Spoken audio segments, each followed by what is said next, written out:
салом бинандагони азиз, хабарҳои тоҷикистон ва ҷаҳонро аз радиои озодӣ пай мегирем. имрӯз 29 ноябр аст. таваҷҷӯҳ кунед ба сархати мавзӯъҳои барнома. мақомот гуфтанд ҳаводиси ахири хоруғро ниҳодҳои давлатӣ ва ҷомеаи шаҳрвандӣ якҷо таҳқиқ хоҳанд кард. روند تحقیق را 44 نفر از نمایندگان جامعه شهروندی شهر خاروغ نظارت خواهند کرد. расонаҳои мустақили тоҷикистон мегӯянд барои хабарнигорони тоҷик то рафт дарёфти оддитарин маълумот душвор мешавад. ошкоршавии ҷасади инсоне дар ковишҳои фархор аз вуҷуди ҳаёт дар қарнҳои 12 пеш аз милод дар ин маҳал дарак медиҳад.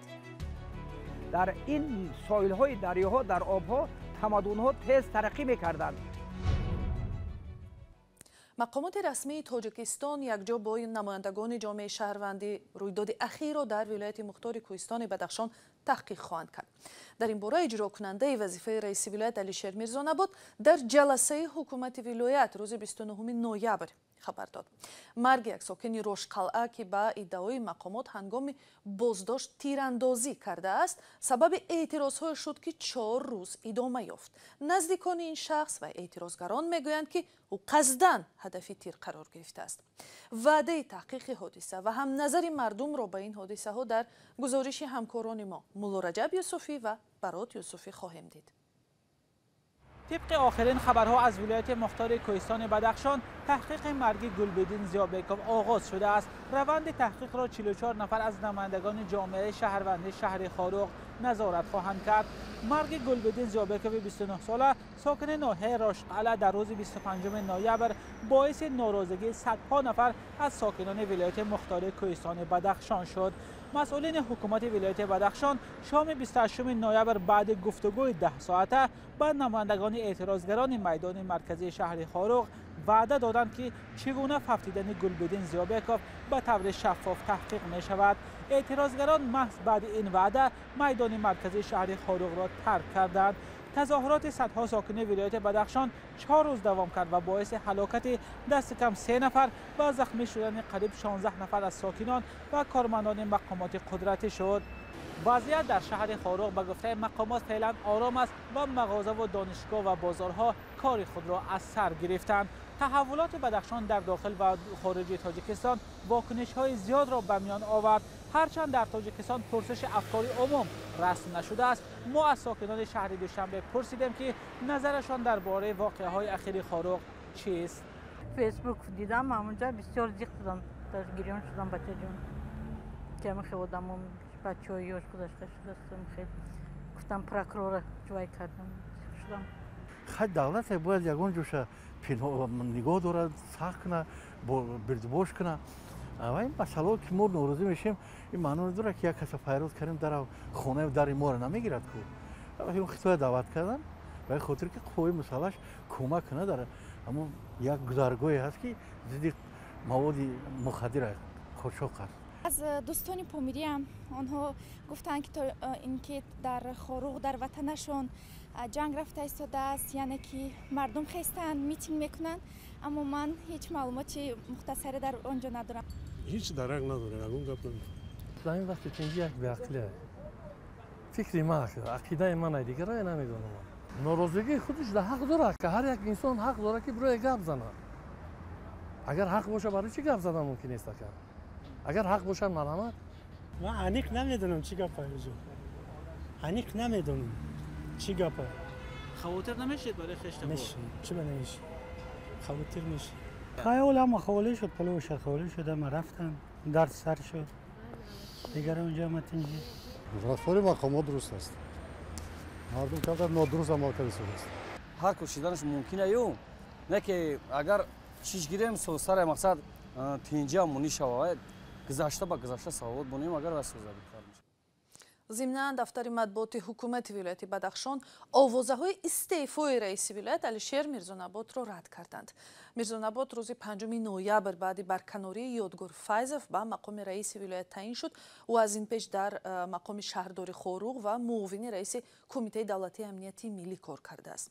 پیگیری حوادث خوروغ بار دیگر ثابت نمود که دریافت معلومات عادی‌ترین برای خبرنگاران تا رفت مشکل می شود.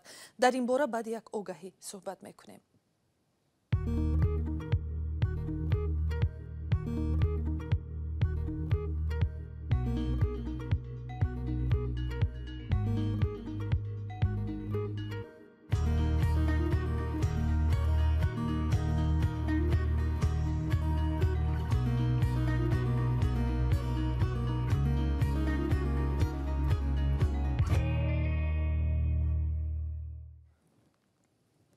یکی از مشکلاتی که ژورنالیستان به هنگام پوشش تحولات اخیر خوروغ دچار شدند دست نارس بودن مقامات مسئول و یا خودداری آنها از شرح دادن وضع واقعی در منطقه بوده است. به اندیشه انجمن رسانه‌های مستقل تاجیکستان در اصل این مشکل نو نیست بلکه سال تا سال جدی‌تر می شود. در یک گزارش نوی انجمن واسطه‌های اخبار عامه مستقل آمده است حتی دادستانی طلبات قانونگذاری برای پیشنهاد اطلاع را رعایت نمی‌کند، در حالی که این نهاد مسئول نظارت اجرایی همین قانون است. کارشناسان از آن نگرانی دارند که خودداری مقامات از دادن اطلاع دقیق فضا را برای خبرهای دروغ باز می‌کند. گزارش همکارانمان در رادیوی آزادی را مولا رجب یوسفی تقدیم می‌کند. بهمنیار ندیروف و همکارانش در خبرگزاری ازپلوس همه روزه برای گرفتن معلومات به مقامات مراجعت میکنند، ولی گرفتن معلومات از مقامات رسمی کاری آسان نیست. متاسفانه برای گرفتن یک معلومات عادی که برای یک خبر کوتاه ضرور است باید تصدیق یا رد کرده شود.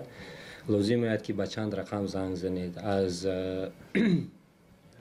از سخنگو سرکرده تا سرداری ریاست و تا رهبریت سطحی بالای یگان مقامات و بعد این هم شما نمیتونید و خبرتون را تصدیق یا رد کنید. بعضاً چون این وضع تنها مشکل کارمندان خبرگزاری ازپلوس نیست، دیگر رسانه‌های غیر دولتی از جمله رادیوی آزادی هم سالهای اخیر در گرفتن نظر مقامات با مشکل روبرو می‌شوند. پاسخ‌های مقامات به درخواست‌های ژورنالیستی هم قانع کننده نبوده است. وقتی که ما در موضوع و مقامات مراجعه میکنیم اونها نامه طلب میکنن. در این صورت ما با سه حالت روبرو میشویم. اول اینکه مقامات نامه های ما را اصلا پاسخ نمیدهند، یعنی در اکثر حالت ها چون این حالت رخ میدهد.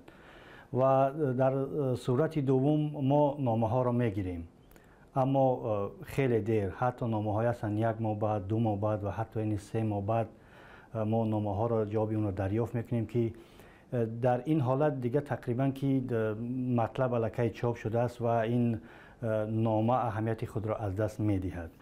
و در صورت سوم مقامات یا که نهادهای دیگری که ما با آنها نامه میفرستیم نامه را پاسخ میدهند، اما اون چیزی که مثلا ما میخواهیم در نامه جواب اون را پیدا نمیکنیم.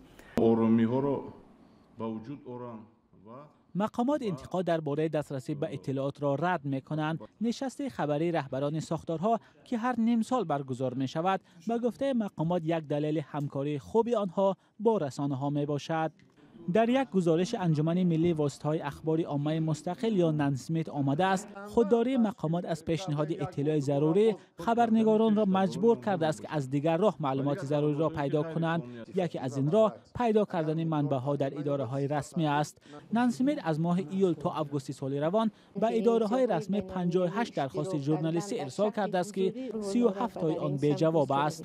و از همه چیزی تشویش‌آور این است که نهادی که به نظارت اجرای معیار قانون متصدی است، یعنی پروکراتور گنرالی، با درخواست‌ها پر را بی‌اعتنایی ظاهر می‌کند، یعنی به درخواست‌های ژورنالیستی پاسخ نمی‌دهد.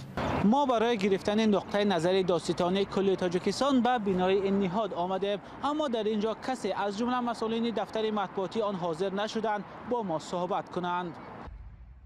طریق تلفن هم ما نتوانستیم نظر دادستانی را در این باره پرسیم. با تاکید کارشناسان خودداری از پیشنهاد معلومات سریع وقتی به خبرنگاران برای کشور عاقبت‌های خوب ندارد. مقامات منظورم دولت حکومت همون اصول حسابدهی بودن خود در نزد مردم از طریق رسانه ها عملی میکنند. وقتی که همین کار صورت نمیگیره این به معنی است که اونا برای خودشون میرن مردم برای خودشون.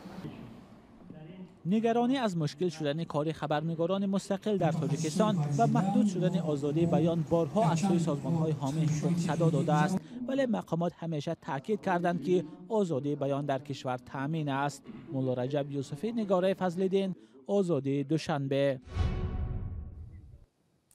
در ولایت ختلان سالهای اخیر چندین کار کاوشگری ادامه دارد و کشفیات عالمان گاه‌ها از پیدا شدن نشانه‌های حیات در این منطقه در قرن‌های خیلی دور درک می‌دهند. یک تیم کاوشگران خارجی اخیراً در منطقه کلدره خاولینگ از قعر خاک اسباب و آلات معیشی را آشکار کرد که به زندگی انسان‌ها در این قلمرو در قرن‌های 12-11 پیش از میلاد اشاره می‌کند. از بازیافت‌های دیگر مکان کاوشگری منطقه همکارم محمود جان رحمت‌زاده گزارش می‌دهد. باستانشناسان تاجیکستان، روسیه و ایتالیا این جسدها را از قبرستان چیلتنبابوی شهرک فرخار پیدا کردند که به عصرهای 3 و 4 پیش از میلاد راست می‌آید. این کجک هم از بالای سر یکی از جسدها پیدا شده است. حالا دقیق کرده نشده است که این گوشواره است یا چیز دیگر. در نتیجه گفتگوهای археологی از قبط بالایی سر همون جسد یک کورچاک میگن به روسی و پیدا نمودن کجک و تو حال انیق نشده است که وای چیز است و چی نیست. کاوش‌های تاریخی در ارتبوز ناحیه فرخار از سال 2013 شروع شده اند. در این 9 سال ده‌ها نگاره و جسدهای آدمان پیدا شده اند.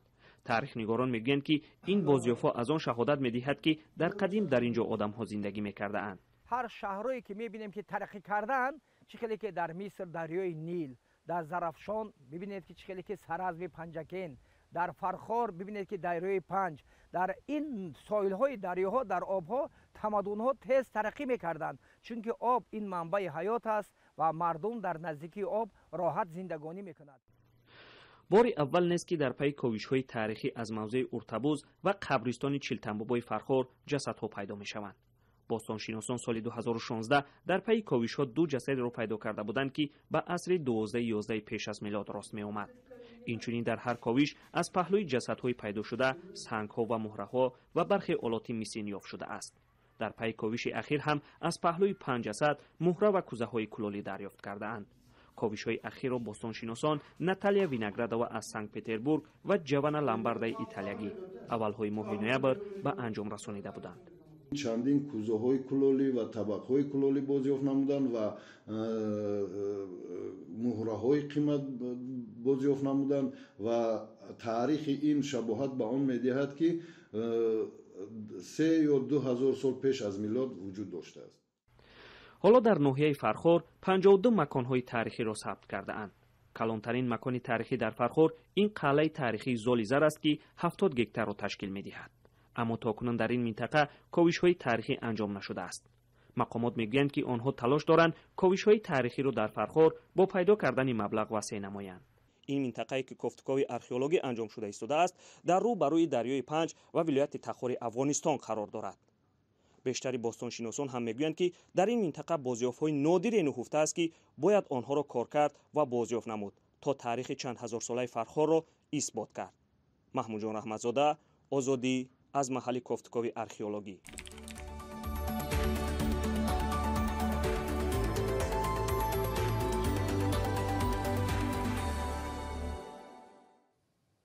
دادگاه عالی تاجیکستان عزیزالله عبداللهف مدیر یک شرکت خانه‌سازی در تاجیکستان را به مهلت 30 سال از آزادی محروم کرد. 5 تن از همراهان او به مهلت‌های از 19 تا 28 سال روانه زندان شدند. تفصیلات را از وبسایت رادیوی آزادی پیدا کنید.